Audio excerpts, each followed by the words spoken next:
लहराबो तिरंगा 26 जनवरी मना। चलो लहराबो तिरंगा 26 जनवरी मना। भारत भैया महान करा ये कर गुणगान, छोटे बड़े यहाँ के रवैया बड़ पाथन का सम्मान। गांधी नेहरू वीर भगत सिंह आजाद तिलक यहाँ किसान। चलो लहराबो तिरंगा 26 जनवरी मना। चलो लहराबो तिरंगा 26 जनवरी मना।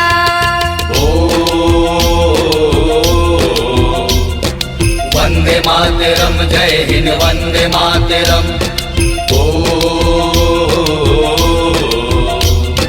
वंदे मातरम जय हिंद वंदे मातरम।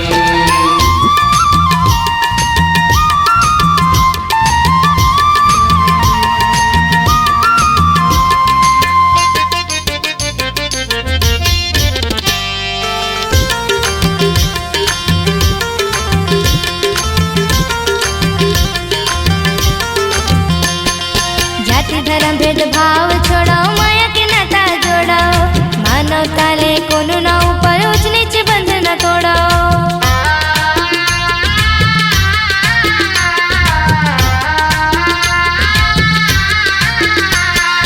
जाति धर्म भेदभाव छोड़ो, माया के नाता जोड़ो, मानवता ले कोनो ना ऊपर ऊंच नीच बंधन तोड़ो।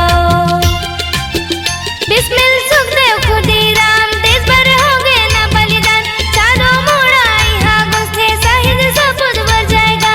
हिंदू मुस्लिम सिख ईसाई मोर दाई के संतान। चलो लहराबो तिरंगा 26 जनवरी मना। चलो लहराबो तिरंगा 26 जनवरी मना।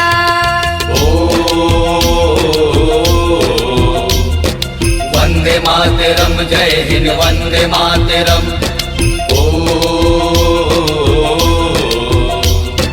वंदे मातरम जय हिंद वंदे मातरम।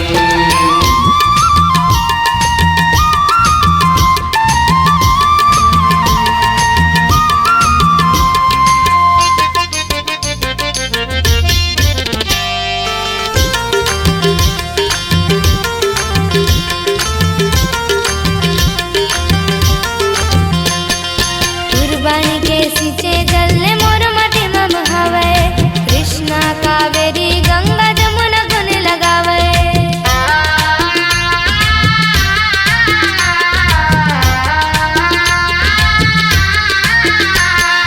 कुर्बानी के सींचे जल मोर मटी मम हवे, कृष्णा कावेरी गंगा जमुना गुन लगावे।